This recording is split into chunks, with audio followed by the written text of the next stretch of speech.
নমস্কার সবাইকে। সবাই কেমন আছেন? আমি তৃষ্ণা আপনাদের জন্য নিয়ে আসছি নতুন একটা রেসিপি। তো আজকে আমি আপনাদের রান্না করে দেখাবো আদা রসুন বাটা দিয়ে মাংসের মতন কিভাবে আমি সয়াবিন রান্না করি। তো কড়াইতে আমি তেল গরম করতে বসিয়ে দিয়েছি।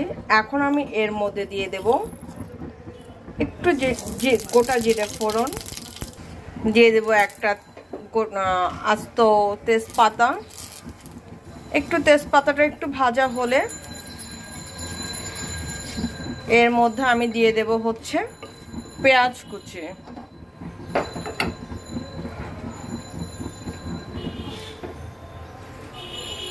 আর কারা কারা কোন জায়গা থেকে আমার ভিডিওটি দেখছো প্লিজ অবশ্যই কিন্তু কমেন্টস বক্সে কমেন্টস করতে ভুলবে না, ঠিক আছে?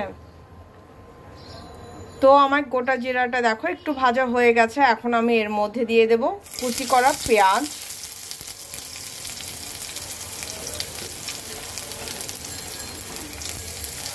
পেঁয়াজটাকে একটু ভাজবো আমি। তো পেঁয়াজটাকে একটু ভেজে নেই, তারপর তোমাদের সাথে শেয়ার করছি। এর মধ্যে দিয়ে দেব আধা চা চামচ রসুন বাটা, দিয়ে দেব সামান্য আদা বাটা, আধা চা চামচ চাইতেও একটু কম। আমি এখন এটাকে সুন্দর করে একটু কষাবো। তো কষানোটা হোক, তারপর তোমাদের সাথে শেয়ার করছি। দিয়ে দেব কাঁচা মরিচ, দিয়ে দেব কিছুটা টমেটো,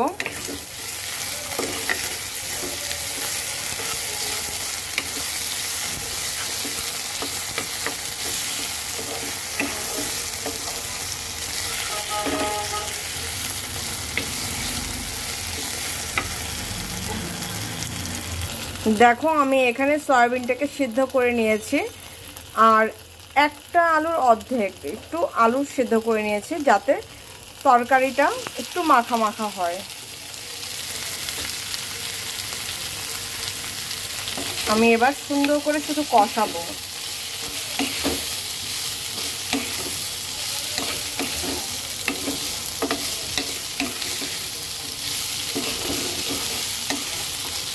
আমি কিন্তু এই আলুগুলো পরে ভেঙে দেব, ঠিক আছে? এর জন্য আমি একটু আলু দিয়েছি।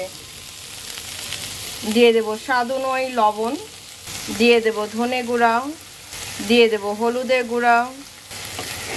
এবার আমি সুন্দর করে সব কিছু মিক্সড করে নেব। তোমরা কারা কারা সয়াবিনটাকে এভাবে আদা রসুন দিয়ে রান্না করে খাও আমাকে কিন্তু অবশ্যই কমেন্টস বক্সে জানাতে ভুলবে না। আর আমার রান্না কেমন লাগে বলো তো। আর যারা যারা ভিডিওটি দেখছো প্লিজ দেখার পর একটা লাইক করে দিও। আর পুরো ভিডিওটা দেখো, প্লিজ টেনে দেখো না, ঠিক আছে? আর টেনে দেখলে তো আমার ভুল ভ্রান্তিও তোমরা দেখতে পারবে না, তাই না বলো? আর যদি পারো তোমার ফ্রেন্ড সার্কেলের মধ্যে শেয়ার করে দিও, ঠিক আছে? কিছু কিছু দিদি ভাইরা আছো, দাদা ভাইরা আছো, আমাকে অনেক ইন্সপায়ার করো, অনেক সুন্দর সুন্দর কমেন্টস করো, আমার কিন্তু দেখতে খুব ভালো লাগে। ধন্যবাদ দিদি ভাইদের, দাদা ভাইদের। তো এখন আমি এটাকে এখন ঢেকে দেব, ঠিক আছে? দেখো আমি কিন্তু খুব সুন্দর করে ভাজা ভাজার মতন করে কম তেলে রান্না করছি। কষিয়ে নিলাম। এখন আমি একটু হালকা জল দিয়ে কষিয়ে নেব, তাহলে মশলাগুলো হবে কি আরেকটু সুন্দর করে কষবে। মশলাটাকে তুমি যত সময় নিয়ে কষাবে তত কিন্তু রান্নাটাও স্বাদ হবে, ঠিক আছে? মাংস তোমরা যেভাবে রান্না করো ঠিক ওইভাবেই রান্না করবে, ঠিক আছে?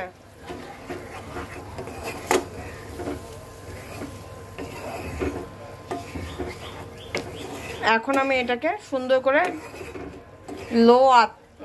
লো টেম্পারেচারে কষাবো। দেখো আমার কিন্তু এখনো কষানো হয়নি। মাঝখানে আমি এর মধ্যে দিয়ে দেবো একটু জিরা গুঁড়া। এবার আমি একটু নেড়ে দেব।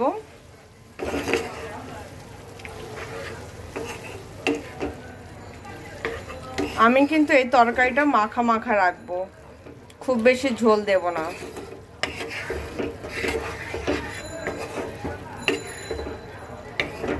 খেতে কিন্তু পুরোটাই মাংসের মতো লাগবে।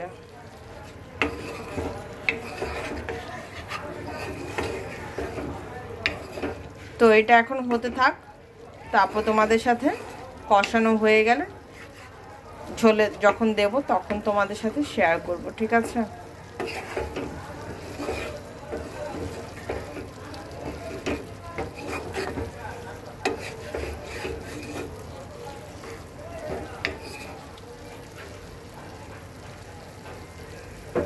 দেখো আমার কিন্তু খুব সুন্দর মতন কষানো হয়ে গেছে। এখন আমি দিয়ে দেব ঝোলের জন্য জল, একটু নেড়ে দেব।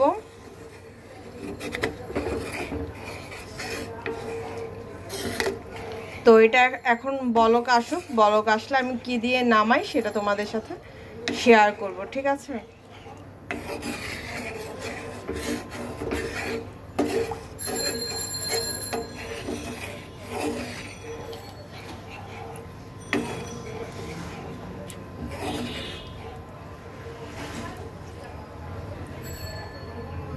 দেখো আমার কিন্তু তরকারিটা হয়ে গেছে। এখন আমি এর মধ্যে দিয়ে দেব গরম মশলা বাটা।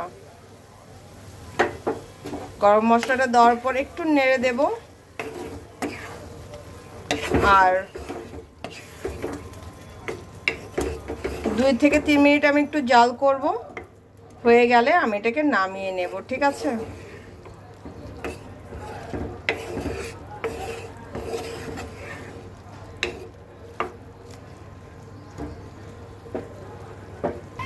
দেখো আমার কিন্তু এটা হয়ে গেছে। এখন আমি এটাকে নামিয়ে নেব, ঠিক আছে? তো নামানোর পর তোমাদের সাথে ফাইনাল লুকটা শেয়ার করছি। আর যারা যারা ভিডিওটি দেখছো প্লিজ বেশি বেশি করে শেয়ার করে দাও, কমেন্টস করো আর সাবস্ক্রাইব করে দাও।